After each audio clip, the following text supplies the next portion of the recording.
चलिए शुरू करते हैं। आपका जो हमने लास्ट टाइम बात किया था इस चैप्टर के अंदर, जो आपका न्यून मांग और आपका अधिमांग वाला चैप्टर था, डेफिशिएंट डिमांड और एक्सेसिव डिमांड का, जिसके अंदर हमने लास्ट टाइम बात किया था आपके बेरोजगारी के बारे में। और हमने लास्ट टाइम यही बात किया था कि भाई किसी भी देश के अंदर पूर्ण रोजगार या फुल या कंप्लीट एम्प्लॉयमेंट का मतलब ये नहीं होता कि वहां पे बेरोजगारी नहीं है। वहां पे सदैव एक बेरोजगारी पाई जाती है, जिस बेरोजगारी को हम कहते हैं किस नाम से, आपका नेचुरल अनएम्प्लॉयमेंट यानी प्राकृतिक बेरोजगारी। ये दो प्रकार के थे, इन सब के बारे में मैंने बात कर लिया था अपने लास्ट वीडियो के अंदर, ठीक है। तो आज हम बात करेंगे कि न्यून मांग होता क्या है, अधिमांग क्या होता है, इनके कारण के क्या परिणाम होते हैं, इन सब के बारे में। तो सबसे पहले हम बात करते हैं कि आखिर डेफिशिएंट डिमांड क्या है, न्यून मांग क्या है। तो न्यून मांग या डेफिशिएंट डिमांड का मतलब सिर्फ इतना ही है कि पूर्ति ज्यादा हो गई है और मांग कम हो गई है। डेफिशिएंट डिमांड यही होता है ना, सप्लाई ज्यादा होगा और डिमांड कम हो गई होगी। तो वही हमारे पास कि यह वह स्थिति है जिसमें अर्थव्यवस्था में, इकोनॉमी के अंदर क्या होता है हमारे पास, इकोनॉमी में एडी जो है वो एएस से यानी सप्लाई से एडी कम रह गई है, सप्लाई से डिमांड कम रह गई है। और इसके ना दो अर्थ निकलते हैं।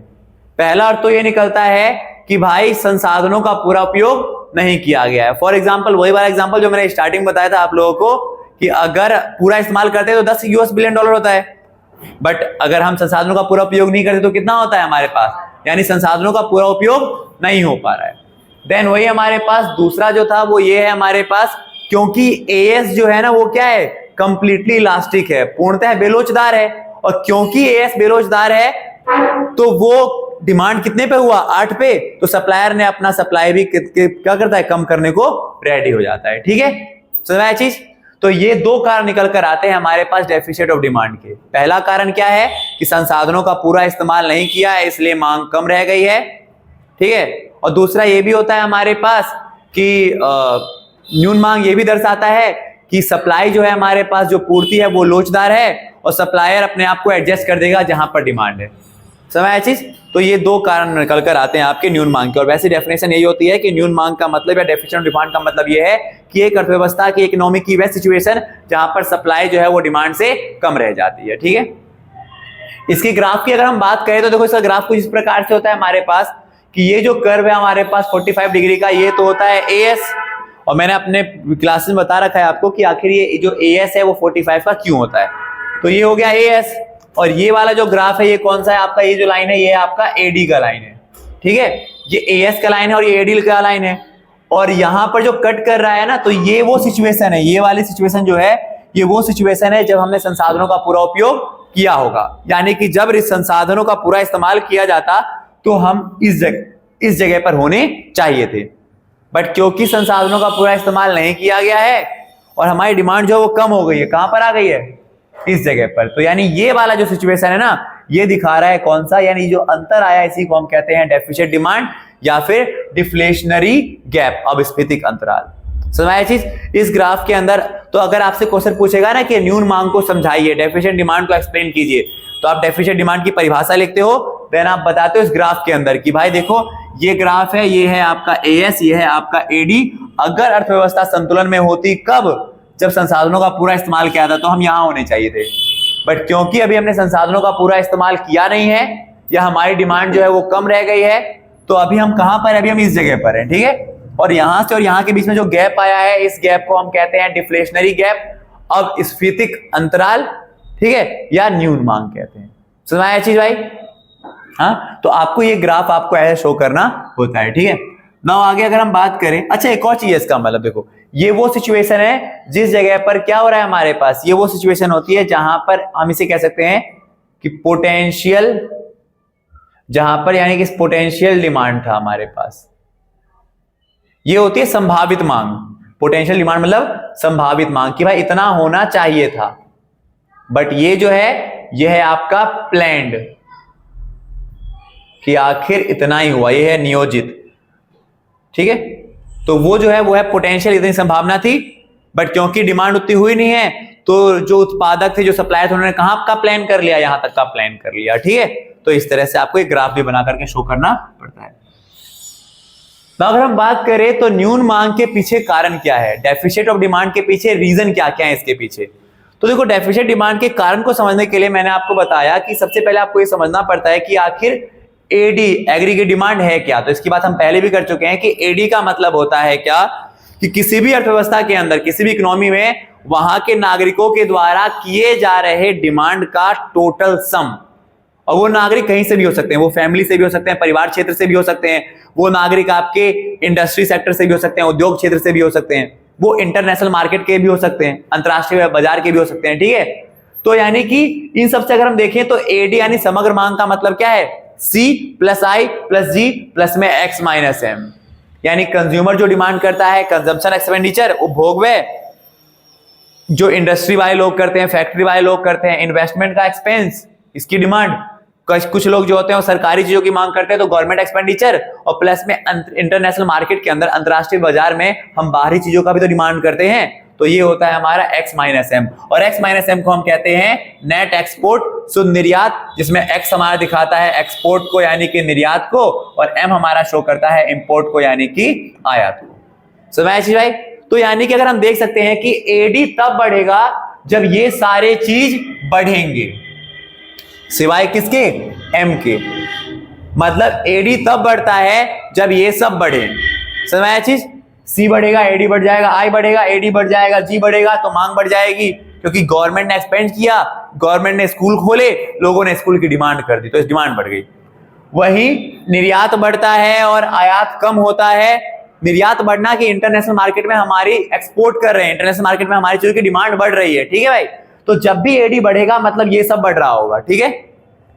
तो अगर मुझसे पूछता है कोई कि भाई आखिर क्या रीजन है, what are the reason behind the, अगर हमसे कोई कहता है कि रीजन क्या है, कि reason behind the deficient of demand, यानी अगर हमसे कोई कहता है कि भाई न्यून मांग के पीछे कारण क्या है, न्यून मांग के पीछे के कारण, तो सिंपल सी बात है, आपको रटना नहीं है, बस आपको ये फॉर्मूला पता है ना, तो इस फॉर्मूले से आपके 5 पॉइंट बन जाते हैं। मैंने कहा डिमांड बढ़ेगी तो ये सब बढ़ रहा होगा, पर न्यून मांग में तो क्या है, डिमांड कम है, और डिमांड कब कम होगा, जब ये सब चीजें क्या होंगी आपकी, कम होगी। तो भाई इसका पहला कारण तो हो जाएगा सी में क्या आ रही होगी, कमी आ रही होगी। सी में कमी को आप ये कह सकते हो कंजम्पशन एक्सपेंडिचर में कमी आ रही होगी, यानी कि उपभोग व्यय में कमी आ रही होगी। जनता ने क्या किया होगा, उपभोग करना बंद कर दिया होगा। उपभोग करने का बंद का मतलब ये है, उपभोग व्यय में यहां पर क्या आ गई होगी, कंजम्पशन एक्सपेंडिचर में क्या आ गई होगी, कमी आ गई होगी। और इसका मतलब ये है कि एमपीएस बढ़ रहा है। क्या बढ़ रहा है, एमपीएस बढ़ रहा है। लोग जो है ना, MPS marginal rate of propensity to saving, यानी कि उपभोग बचत प्रवृत्ति, सीमांत बचत प्रवृत्ति, ठीक है। और ये शो क्या करता है, तो इसका फॉर्मूला क्या था आपका, चेंज इन एस अपॉन में चेंज इन वाई, यानी कि इनकम में चेंज होने से कितना चेंज आ रहा है एस में। और अगर एमपीएस ज्यादा है तो इसका मतलब होगा क्या, कि हम इनकम का ज्यादा हिस्सा कहां पे खर्च कर रहे हैं, सेविंग के तौर पर बचा रहे हैं, पैसा खर्च ही नहीं कर रहे। तो एमपीएस जितना ज्यादा होगा मतलब हम सेविंग ज्यादा कर रहे हैं, और सेविंग ज्यादा कर रहा है तो कंज्यूमर जो है वो खा कम रहा होगा, यानी कि कंजम्पशन एक्सपेंडिचर जो है वहां पर क्या हो रहा होगा, कम हो रहा होगा, ठीक है भाई। तो पहला कारण तो हो गया सी में कमी आ रही है, कंजम्पशन एक्सपेंडिचर में कमी आ रही है, उपभोग में कमी आ रही है, और उपभोग व्यय में कमी आने का मतलब है कि एमपीएस बढ़ रहा होगा। लोग अपने इनकम का ज्यादा पैसा बचा रहे हैं तो बचाएंगे ज्यादा और खाएंगे कम, ठीक है भाई। पहला कारण ये। दूसरा कारण हो गया उसी फॉर्मूले से जो था आई में कमी, इन्वेस्टमेंट में कमी आ रही होगी। इन्वेस्टमेंट में कमी आने के पीछे भी निवेश व्यय में कमी आ रही होगी, निवेश व्यय में कमी। निवेश व्यय में कमी आने के पीछे भी कई कारण होते हैं, इन्वेस्टमेंट एक्सपेंडिचर में भी कमी आने के पीछे कई कारण है। हो सकता है सप्लायर को अच्छा रेट ना मिल रहा हो, ठीक है, हो सकता है अच्छी अपॉर्चुनिटी ना आई हो, ठीक है, हो सकता है देश की जो आर्थिक स्थिति वो बेहतर ना हो, या हो सकता है कि एक कारण यह भी रहा हो कि देश के अंदर कोई आर्थिक तंगी यानी इकोनॉमिक क्राइसिस आ गया हो। फॉर एग्जांपल के तौर पर अगर हम बात करें तो लॉकडाउन टाइम का जो था, ठीक है, उसमें लोगों ने ऐसी इन्वेस्टमेंट बहुत कम कर दी होगी, ठीक है, सेविंग बढ़ा दी होगी, तो वो भी एक ऐसा ही समय आ गया होगा जब देश के अंदर क्या आ गई होगी, मंदी आ गई होगी, ठीक है भाई। समझ चीज, तो वही है हमारे पास क्या, तो ये तीसरा कारण हो जाएगा क्या, गवर्नमेंट एक्सपेंडिचर जी में कमी, यानी कि सरकारी व्यय में, गवर्नमेंट एक्सपेंडिचर में कमी, सरकारी उपभोग व्यय में सरकारी उपभोग व्यय में क्या आ रही होगी, गवर्नमेंट कंजम्पशन एक्सपेंडिचर में भी कमी आ रही होगी। और सरकार के पास भी कभी कभी पैसों की तकलीफ आ जाती है, सरकार खुद क्या करने लगती है, आरबीआई से उधार लेने लगती है। और ऐसे केस में एक समय ऐसा आता है जब सरकार ना सरकारी चीजों पे खर्च करना कम कर दे, चाहे वो आपका क्या हो जाए, चाहे वो हो जाए आपका स्कूल पे, सरकारी स्कूल पे पैसे खर्च करना, सरकारी चीजों पे, अस्पतालों पे पैसे खर्च करना सरकार कम कर देती है। तो सरकार के पास केवल, जब सरकार यहाँ पे पैसे खर्च करना कम कर देगी तो ऑब्वियस सी बात है लोग इनकी डिमांड करना भी कम कर देंगे, तो एडी में कमी आ जाएगी। ठीक है, और यानी हम इसमें ये बात कर रहे हैं कि सरकार ने क्या किया, कल्याणकारी चीजों पर पैसे खर्च करने कम कर दिए, और उल्टा उन्होंने क्या किया, क्योंकि सरकार की हालत खराब है और सरकार की हालत खराब है तो सरकार यहाँ पे पैसा खर्च नहीं कर रही, जबकि सरकार, और तो यानी सरकार कहाँ क्या कर रही होगी, सरकार उल्टा टैक्स बढ़ा रही होगी। सर सरकार ने क्या किया होगा, सरकार ने सरकारी चीजों पे यानी जो सामाजिक कल्याणकारी चीज है वहां पर पैसे खर्च करने बंद कर दी होगी। सरकार की हालत खराब है, सरकार के पास खुद पैसा नहीं है, तो वो चाहेगी सरकार के पास पैसा है, सरकार के पास पैसा कब आएगा, जब वो टैक्स बढ़ा देती है। तो इस केस में क्या हो गया होगा, एक 4th पॉइंट ये हो जाएगा कि टैक्स जो है, कर में क्या हो गई होगी, आपकी कर में वृद्धि हो गई होगी। ठीक है भाई, और ऑब्वियस सी बात है जब कर में वृद्धि हो जाती है ना तो लोगों को चीजें महंगी लगती है, और जब चीजें महंगी लगेंगी तो लोग उसकी डिमांड करना भी कम कर देंगे, समझ चीज, तो डिमांड कम हो जाएगा। ठीक है, और एक लास्ट कारण ये हो जाएगा हमारे पास जो था आपका इंटरनेशनल मार्केट के तौर पे देखे, अंतरराष्ट्रीय बाजार में देखे तो एक्स कम हो गया होगा, यानी कि आपका एक्सपोर्ट कम हो गया होगा, निर्यात कम हो गया होगा, निर्यात कम हो गया होगा, और उल्टा इंपोर्ट जो है, इंपोर्ट आयात जो है ये बढ़ गया होगा। ठीक है, तो ये सारे कारण हैं जिस कारण के पीछे इसी फॉर्मूले से सारे कारण आ रहे थे। ठीक है, अगर ये बढ़ते हैं तो एडी बढ़ता है, अगर ये घट जाते हैं तो आपका एडी भी घट जाता है। ठीक है भाई, तो ये सारे कारण हैं किसके पीछे, आपके न्यून मांग के पीछे के कारण है। ठीक है, समझ में आ गया होगा। ना हम बात करते हैं कि आखिर इसके परिणाम क्या निकल कर आएंगे, ये तो समझ में आ गया, कारण ये थे। तो अगर आपसे पूछता है एडी क्या होती है, एडी का ग्राफ कैसा था आपने वो भी देख लिया, एडी सॉरी न्यून मांग का, डेफिशिएंट ऑफ डिमांड का हमने देख लिया क्या ग्राफ था उसका, फिर हमने देखा उसको क्या कहते हैं, उसको हम अविस्फीतिक अंतराल भी कहते हैं, डिफ्लेशनरी गैप भी कहते हैं, उसके पीछे रीजन क्या है, क्या कारण थे, ये देख लिया हमने। अब हम बात करते हैं इसके क्या परिणाम निकल कर आते हैं, क्या कॉन्सिक्वेंसेस, रिजल्ट्स क्या है इसके। ठीक है, कॉन्सिक्वेंसेस, रिजल्ट क्या है इसके, सॉरी। ठीक है, तो इसके कॉन्सिक्वेंसेस क्या होते हैं, रिजल्ट क्या होते हैं इसके, तो क्या क्या परिणाम आते हैं जरा इसके देखते हैं। तो इसके कुछ परिणाम निकल कर आते हैं भाई, जब भी हमारे देश में एडी मांग जो है वो क्या हो जाए, पूर्ति से कम हो जाती है ना, तो कुछ ना कुछ तो परिणाम निकल कर आता है। तो सबसे पहला परिणाम तो ये निकल कर आता है कि भाई जो नियोजित स्टॉक है वो कहीं ना कहीं वास्तविक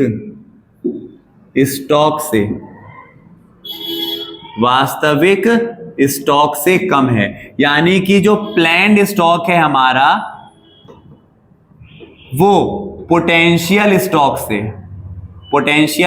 से कम है। पहला परिणाम तो ये निकल कर आता है कि देश में ना जितना स्टॉक बनाया जाएगा, ठीक है, वो कहीं ना कहीं एक्चुअल में हम जितना माल बना सकते थे उससे कम बनेगा। अब सुनाया चीज, एग्जाम्पल के तौर पे संसाधनों का पूरा इस्तेमाल करते तो हम 10 बिलियन यूएस डॉलर बना सकते थे, बट क्योंकि डिमांड नहीं हुई है तो हमने अपने स्टॉक में कमी करके 8 पर आ जाते हैं। ठीक है, तो वही है इसका पहला रिजल्ट, तो ये निकल कर आता है कि जो नियोजित स्टॉक है, यानी कि जो अब हमारे पास उत्पादन हो रहा है ना, वो एक्चुअल में जितना पोटेंशियल है, जितना होना चाहिए, संभावना थी, उतना नहीं हो पाएगा, उससे कम रह जाएगा। पहला परिणाम ये निकल कर आएगा। ठीक है भाई, दूसरा मतलब इसका मतलब ये है कि ये जो बनाया और जो बनना चाहिए, तो जो बनना चाहिए उससे कम रह जाएगा जो हमने बनाया। ठीक है, दूसरा कारण है जो है, दूसरा परिणाम जो निकल कर आता है वो परिणाम हमारा ये निकल कर आता है कि भाई मार्केट में क्या हो जाएगा, उत्पादक द्वारा लोगों को या कर्मचारियों को कार्य से हटाया जाएगा। ठीक है, यानी कि staff getting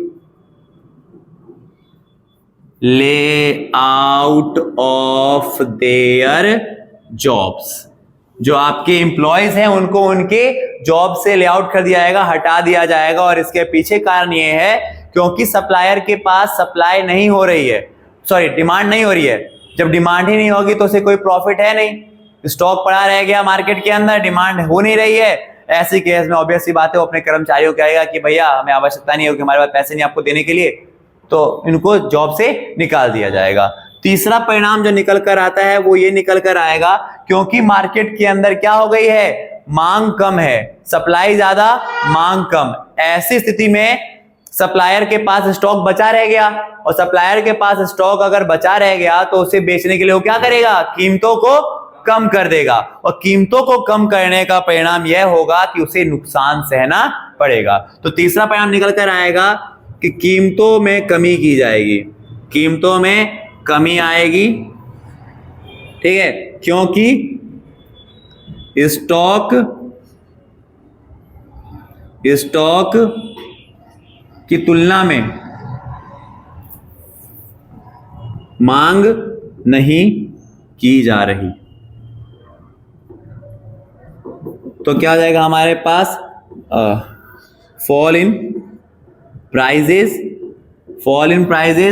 as there is lack of demand against the stock, यानी हमारे पास जितने स्टॉक हैं उसके कंपेयर में देखा जाए तो डिमांड हुई नहीं है, और जब डिमांड नहीं होगी तो ऑब्वियस सी बात है क्या किया जाएगा, हमारे प्राइजेस को कम करने पड़ेंगे, जिसके कारण कहीं ना कहीं उत्पादक को नुकसान वहन करना पड़ेगा, नुकसान या हानि वहन करना होगा। यानी कि प्रोड्यूसर्स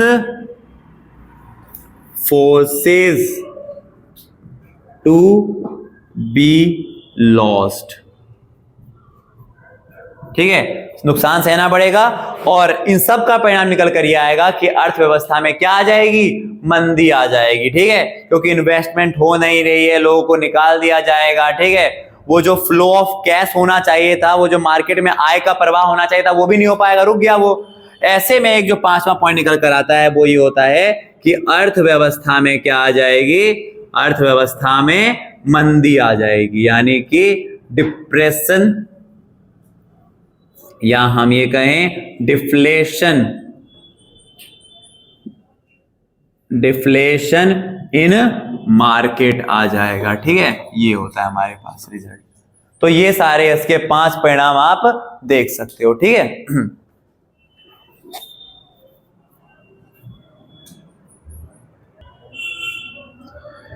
तो जो हमने बात किया अभी तक वो सब था हमारा एडी के डेफिशिएंट ऑफ एडी यानी कि न्यून मांग के बारे में, क्या होता है, किस कारण से था, और क्या परिणाम या उसके क्या कॉन्सिक्वेंसेस हो सकते हैं, क्या रिजल्ट हो सकते हैं, उसके क्या परिणाम आ सकते हैं, उन सब के बारे में। तो हमारा जो अगला टॉपिक होता है वो होता है एक्सेस डिमांड, अधिमांग के बारे में। तो आखिर अधिमांग क्या है, तो ये भी सेम वही चीज है क्या, यह वह स्थिति है जिसमें सप्लाई जो है वो डिमांड से कम रह गया। पहले वाले केस में क्या था, डिमांड कम रह गया सप्लाई से, इस वाले केस में सप्लाई कम रह गया डिमांड से। आप ये भी कह सकते हो कि डिमांड ज्यादा हो गया सप्लाई से, एक्सेस डिमांड अधिमांग, समझ, यानी यह अर्थव्यवस्था की वह स्थिति है जिसमें बाजार में मांग जो है, डिमांड जो है वो सप्लाई से ज्यादा हो जाती है, ठीक है, डिमांड जो है वो सप्लाई से ज्यादा हो जाती है। अच्छा अब एक चीज समझना ध्यान से, डिमांड सप्लाई से ज्यादा होने का मतलब ये हो गया कि भाई संसाधनों का पूरा प्रयोग किया जा रहा है, फिर भी क्या हो रहा है, लोगों को और ज्यादा जरूरत है, समझ रहे चीज। तो इसके पीछे जो अगर रीजन अगर हम बताएं ना इसके अर्थ, मतलब अगर इसके अर्थ की अगर हम बात करें, अगर हम इसके अर्थ निकाले तो मैं इसके 2 अर्थ निकाल सकता हूं। पहला नहीं, इसके देखो, पहला इसका अर्थ ही हो जाएगा कि संसाधनों का हो सकता है संसाधनों का पूरा इस्तेमाल कर लिया हो, फिर भी लोगों की संतुष्टि परिपूर्ण नहीं हुई हो, लोग अभी भी डिमांड कर रहे हैं, ठीक है, समझ चीज, यानी कि संसाधनों का उपयोग होने के पश्चात भी लोगों द्वारा मांग जारी है, ठीक है, यानी कि भाई after even after the complete use of resources there is still increasement in demand। तो एक ये कारण हो जाएगा आपका, ठीक है भैया। इसका एक अर्थ ये निकल सकता है हमारे पास, ठीक है।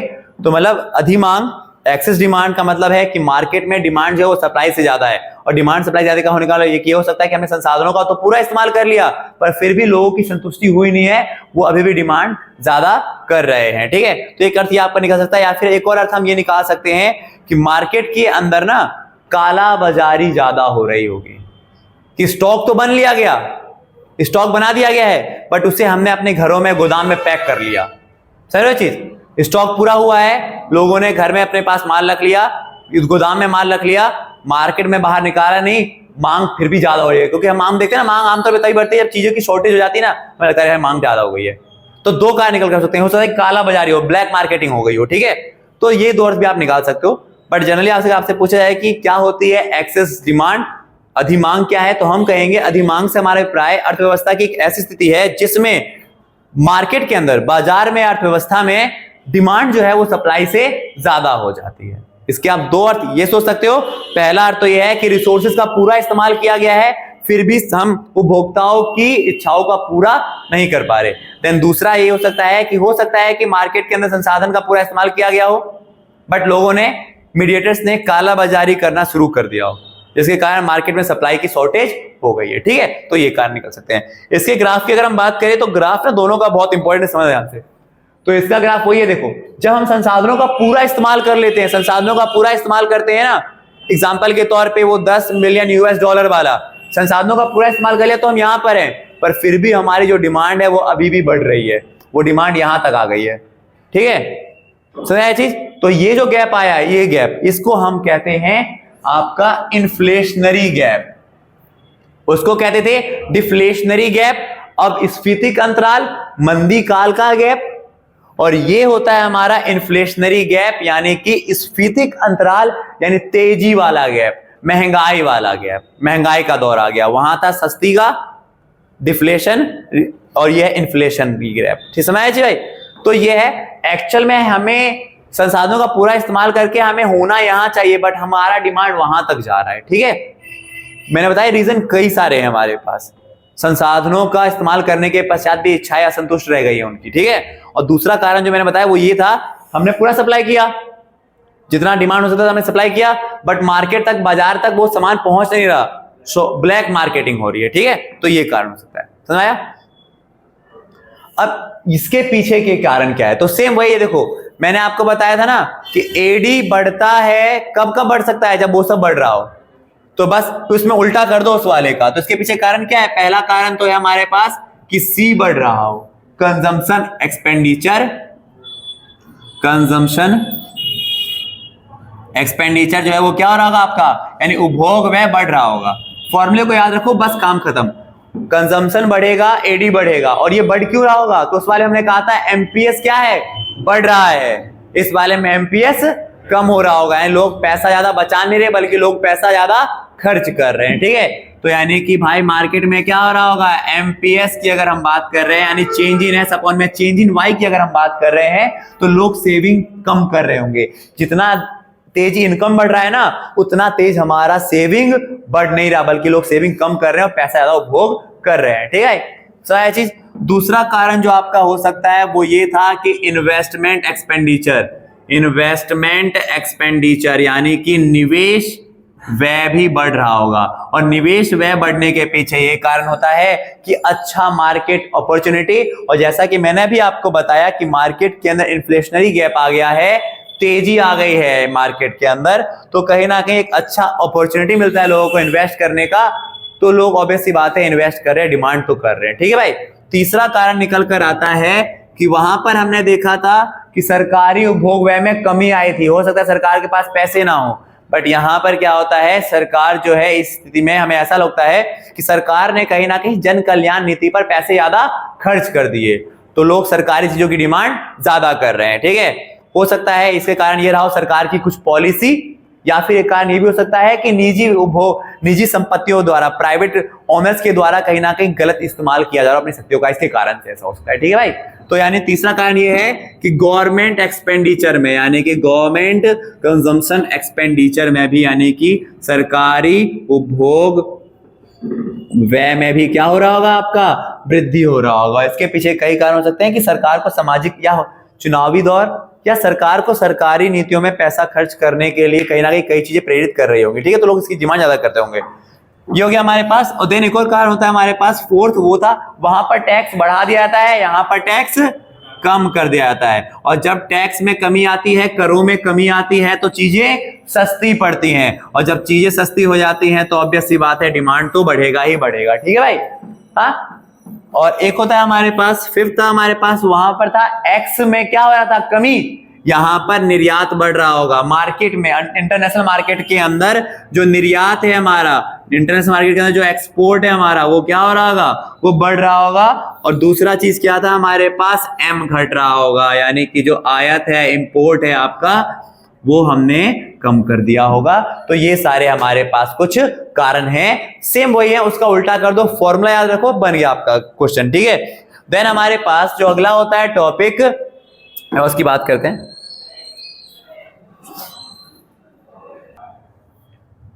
तो इसके कारण के बाद हम उसके परिणाम की बात करते हैं। तो आखिर इसके क्या क्या परिणाम निकल कर आते हैं। तो जो उसका परिणाम था ना, उसका उल्टा कर दो।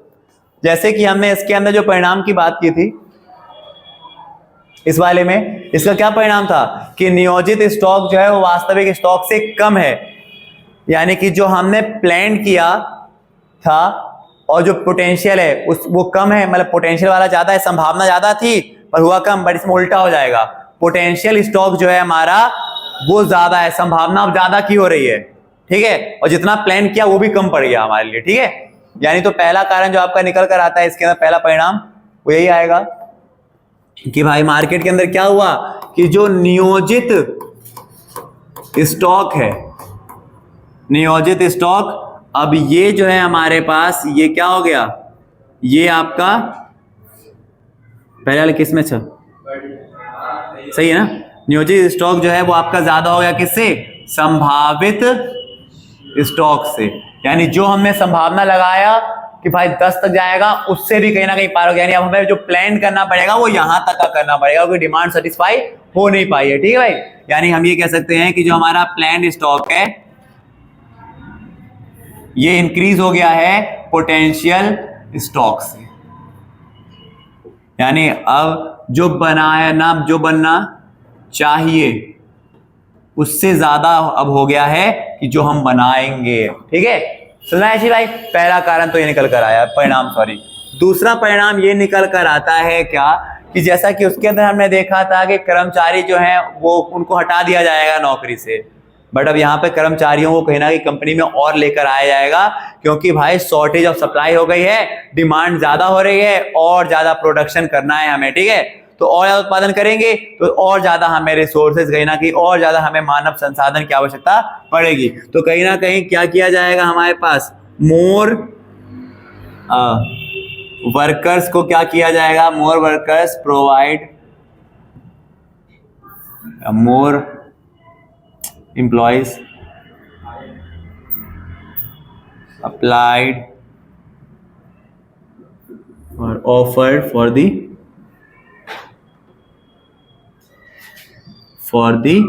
जॉब। ठीक है, यानी कि ज्यादा कर्मचारियों को, या तो कर्मचारियों को जॉब पे लगाया जाएगा, या फिर जो पहले से एग्जिस्टिंग कर्मचारी हैं उन लोगों को कहीं ना कहीं ओवर टाइम करवाया जाएगा, उनकी सैलरी को इंक्रीज किया जाएगा। ठीक है भाई, कर्मचारियों को जॉब ऑफर की जाएगी। ठीक है, दिया जाएगा हमारे पास। ठीक है, दूसरा ये भी हम लिख सकते हैं इसके अंदर, या फिर एक तो परिणाम निकल कर आता है, या तो जो एग्जिस्टिंग कर्मचारी हैं उनकी सैलरी को बढ़ाया जाएगा। वो कहेंगे भैया मालिक आप हमसे इतना काम करवा रहे हो, तो ऑब्वियस सी बात है कि हमें तो पैसे मिलने चाहिए, थोड़े जो बढ़ने चाहिए। ठीक है, तो ये तीसरा कारण आपका ये, तीसरा परिणाम ये निकल कर आता है कि उत्पादक के पास सप्लाई कम रह गया, डिमांड ज्यादा हो गई है, तो ऐसे में अब वो क्या करेगा, कीमतों को बढ़ा देगा। तो यानी ऐसे में अब क्या किया जाएगा, कीमतों को बढ़ाया जाएगा। ठीक है, कीमतों को बढ़ाया जाएगा, यानी कि राइज इन दी प्राइस, जो कि रिजल्ट करेगी किसका? इन्फ्लेशन का, यानी कि आपकी महंगाई का कारण बनेगी। ठीक है भाई। हाँ, एक और ये, अच्छा एक और परिणाम ये निकल कर आता है हमारे पास, जैसे कि उसके अंदर हमने देखा था कि जो हमारे पास स्टॉक है ना, उसमें क्या हो गई थी? स्टॉक ज्यादा हो गया था और मांग कम हो गई थी। इस वाले केस में वो ज्यादा हो जाता है, इसी कारण हमारे पास ये कारण हो रहा है। ठीक है, और क्या कारण हो सकते हैं हमारे पास इस वाले के, या और क्या परिणाम निकल कर आएंगे? तो देश में महंगाई आ जाएगी, प्लस में कहीं ना कहीं एक और रिजल्ट आएगा, वो ये होगा कि देश के अंदर बाजार की स्थिति में निवेश जो है आपका, निवेश बढ़ेगा, जिससे आय के सृजन में तेजी दिखेगी। मतलब ये है हमारे पास समझना, क्योंकि अब बाजार में क्या होगा, क्योंकि सब डिमांड ज्यादा कर रहे हैं, डिमांड के ज्यादा होते ही जो लोग हैं ना वो इन्वेस्ट करना शुरू कर देंगे, इन्वेस्टमेंट अपॉर्चुनिटी बेटर मिलती है तो इन्वेस्टमेंट करेंगे, निवेश करेंगे, और निवेश करते ही वो जो आय का सृजन है उसका प्रभाव बढ़ता रहेगा, और कहीं ना कहीं इसी कारण महंगाई भी आ जाएगी। ठीक है, देश के अंदर तो वही है कि देश में यानी कि इन्वेस्टमेंट अपॉर्चुनिटी इन मार्केट जो है हमारे पास वो इंक्रीज हो जाती है, which resultant a better a fast moving income flow. इसका रिजल्ट ये निकल कर आएगा कि वो जो इनकम का फ्लो होता है between the various sector of the economy, वो आपको ज्यादा देखने को मिल जाएगा, तेज देखने को मिल जाएगा। ठीक है, आपके ये कुछ परिणाम निकल कर आएंगे, और कुछ परिणाम। ठीक है, तो ये कुछ परिणाम है जो आपको तेजी के दौर पे आपको देखने को मिल जाते हैं। ठीक है भाई, पहला परिणाम क्या निकल कर आया कि हमारे पास जो स्टॉक है, जितनी संभावना की थी संभावना से ज्यादा अब हमें प्लान करनी पड़ेगी। दूसरा परिणाम ये निकल कर आ जाएगा हमारे पास कि ज्यादा कर्मचारियों को जॉब हायर किया जाएगा। तीसरा, कीमतों को बढ़ा दिया जाएगा, कीमतों को बढ़ने से महंगाई आ जाएगी, प्लस में बाजार के अंदर तेजी आ जाएगा। क्या आ जाएगा? तेजी, यानी कि जिसे हम कहते हैं बूम, यानी कि अर्थव्यवस्था में तेजी, अर्थव्यवस्था में तेजी आ जाएगी, यानी कि बूम इन मार्केट या सरप्रेशन इन मार्केट आ जाता है आपको। ठीक है, तो ये देखने को मिलेगा आपको ये 5 पॉइंट्स। ठीक है, तो ये हो गए, इसके परिणाम भी हो गए, कारण भी हो गए, और आपके ये भी हो गए। ठीक है,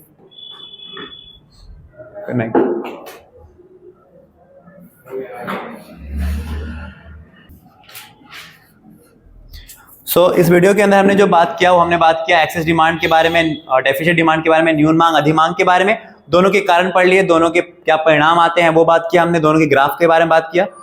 नाउ इस चैप्टर का जो लास्ट टॉपिक रहेगा आपका वो रहेगा कि जो एक्सेस हो, कभी भी किसी भी देश के अंदर एक्सेस डिमांड हो या डेफिसिट डिमांड हो, अधिमांग और न्यून मांग दोनों ही खराब है। ठीक है, क्योंकि बाजार संतुलन में नहीं रह पाएगा उस समय। ठीक है, तो ऐसे केसेस में इसको सुधारने के लिए कौन कौन सी प्लानिंग की जाएगी सरकार के द्वारा या आरबीआई के द्वारा, जिसके अंदर हम बात करेंगे राजकोषीय नीति, मौद्रिक नीति के बारे में, जिसे हम बात करेंगे नेक्स्ट वीडियो के अंदर। ठीक है, इस वीडियो के लिए बस इतना ही रखते हैं। ठीक है, आज के लिए।